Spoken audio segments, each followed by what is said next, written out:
Dollar's getting crushed, huh? Weird, because if you look at the dollar versus the yuan, dollar's up. You look at dollar versus Canadian US dollar, what they call that, the loonie, the dollar's up. If you look at the dollar against the euro, the dollar's up. If you look at the dollar against the British pound, the dollar's up. If you look at this dollar against the Swiss franc, the dollar is up. What happened to the dollar is getting crushed. And no one's going to buy the dollar anymore because it's worth nothing. And yet $1 now trades at essentially $1 buys a whole hell of a lot more now in foreign countries than it did just a year ago. Or I should say just this month, this year to date, everything. Just look at the charts. I invite you to look at the charts. The US dollar compared to XYZ. So all the fear mongers on the dollar getting crushed, well,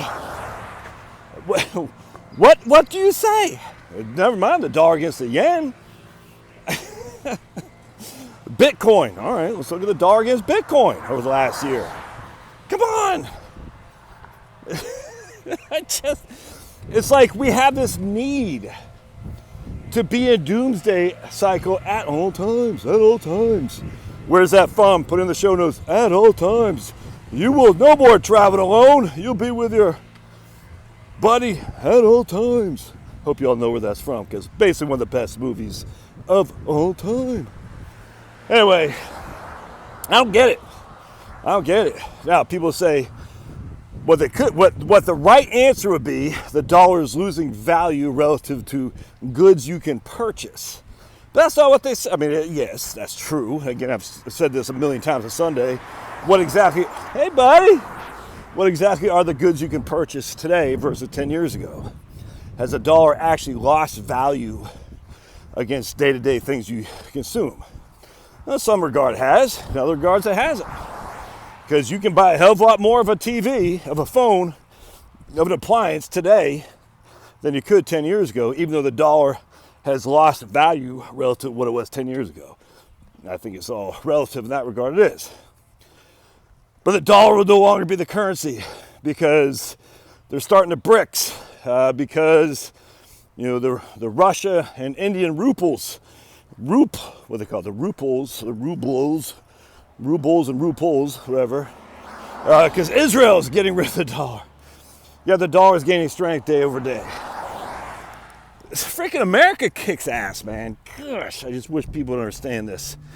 At the end of the day, man, it's such a beautiful day out here. This is a summer day in New England right here, at least in Maine, because I'm not from New England, I'm from Maine. Oh, just perfect. I wish I had the beach right there.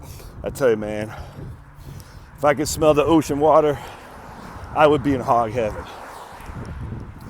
Anyway, so the dollar against the currency. Oh yeah, that's what I say. So what happens when things go south? There's a flight to quality at all times, and the flight to quality for is always the United States.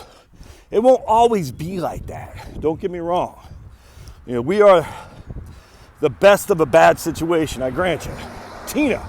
There is no alternative. But when people get nervous, they still come back to U.S. man, because we freaking kick ass. Our people are what make the country. The country isn't what make the people. The people is what makes the country. And the people in the United States still kick ass and take names. Freaking America, in your face, Canada. So think about part 2 of this. Basic mercantilism. When the dollar goes up in value, what does that mean? It makes imports cheaper, which means our exports are more expensive. Thus, we export less, but we import more. And everybody and their mom, idiotic. Well, that's negative. That means we have a current account deficit. We take in too many goods. We send too much money overseas. That's just idiotic. Just read Frederick Bastiat. Now, there's a problem with that, I'm not going to lie to you. Especially when it comes to our reliance on Chinese steel. Especially when it comes to our reliance on, well, I hate to say big pharma stuff because I think we're way too heavy over-relied on big pharma. Just take a statin. It's okay. But Be that as it may, you want to have a strong dollar. Always. Strong dollar creates wealth. It makes our imports cheaper, our exports more expensive. Thus, Japan, China, Taiwan, South Korea, Venezuela, I meant to say Vietnam, but Venezuela, I suppose. They are subsidizing our lifestyle because they are selling us cheap goods and buying, and to pay for those goods, our strong dollar. And what do they turn around and do with that strong dollar? You want to take a gander? Oh, they reinvest it back in the United States so that we can keep the cycle going. Mercantilism says, oh, no, we're going to be like Japan. We're going to export. We're going to export our way to prosperity. Can't do that. And if you go back to the 1700s, 1800s, European nations thought they could do that. It just doesn't work, man.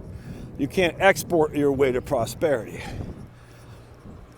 And I'm not saying you can import your way to prosperity either, but the reason you import is because you have a strong dollar. People have a demand for your dollar bill, and as such, they're willing to subsidize your purchases. Thus, America can have cheap TVs because of cheap labor in China. Thus, America can have pineapples in the middle of winter because the pineapples are cheap relative to us producing them our own, even with the cost of shipping. It's economics 101. Bastiat, B-A-S-T-I-A-T, the unseen, I forgot what it's called. The law is a place to start. Frederick Bastiat. And so what's happening here is people are saying, ugh, I'm scared of the world economy. Thus, I'm going to buy up U.S. dollars, which increases the demand for dollars. Increased demand for dollars is what increases the price. Makes it stronger. Everybody, now you can say, well, let's go to Shanghai. Dude, there's always a reason people say, oh, no, that's not true. And again, just going back to why does Japan have such a high debt to GDP and such a low inflation and a economy that isn't growing? Why? Makes no sense. And low interest rates too, by the way. Low interest rates, low inflation, low economic growth. That doesn't make any sense. High debt. That's impossible. Because they're an export economy. They can't grow because they're subsidizing us. Now, again, I think in some regard we need to be biting the bullet to have domestically manufactured steel. Steel's a big deal, my friends. I tell you, I think a lot of people discount how much we need domestic production of steel. Oh, and by the way, you're not going to get steel made with wind turbines and solar panels. I had a guy yesterday posted 50% of my energy is provided by electricity that I get from my solar. The level of idiocy in this is so flippin' stupid. They have no clue, none whatsoever, on the reliance on fossil fuels. Never mind the distinction, which is big, between energy and electricity. The idea that your solar panels are going to melt iron or smelt it, whatever the hell it's called, to create steel is just freaking idiotic, man. It's so dumb that I marvel that America is still this strong, given we have such a stupid population. Ignorant, I should say, take that back. Not stupid, ignorant population. Ignorant isn't stupid. Ignorant means we just don't know. This guy's not a stupid man, I presume. He's ignorant.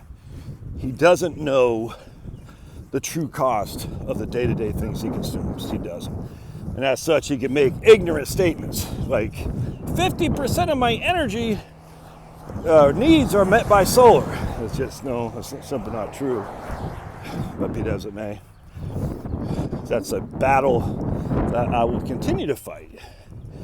Because, okay, what do you got for steel in your house right now? What do you got? How is that steel made? With solar panels? Yeah, no. Mining for the iron, mining for the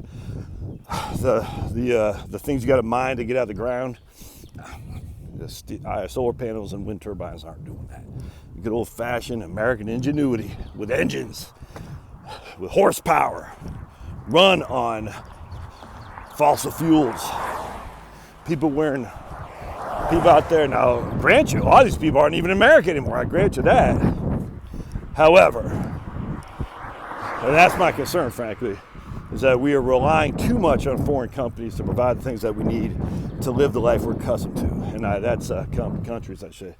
And that's always a problem. We need to bring that stuff back. It's going to be more expensive, of course, because, again, the strong dollar. But that's something we should have to pay more from. I got no qualm with that. But, TVs, pineapples, all that stuff, it is what it is. Anyway, so America, and I'm not going to say love it or leave it, because that's just dumb, because I love America. I don't love the government, be it Trump in charge or Sniffy Joe. I don't, but I still love the country, and I'm not leaving this country. Hell no. Where else are you going to go? Thailand. Thailand's in the throes again of a huge revolution.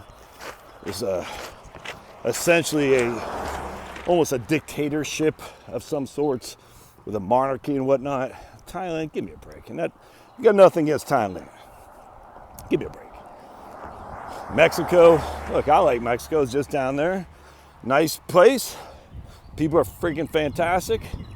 It's poor. And nothing wrong with being poor. But you're gonna relinquish your citizenship to go to Mexico. You're gonna relinquish your citizenship to go to Panama. Look, more power to you. I'm not doing it. Living and die right here in the good old soil of the US of A, baby. All right, we'll see you.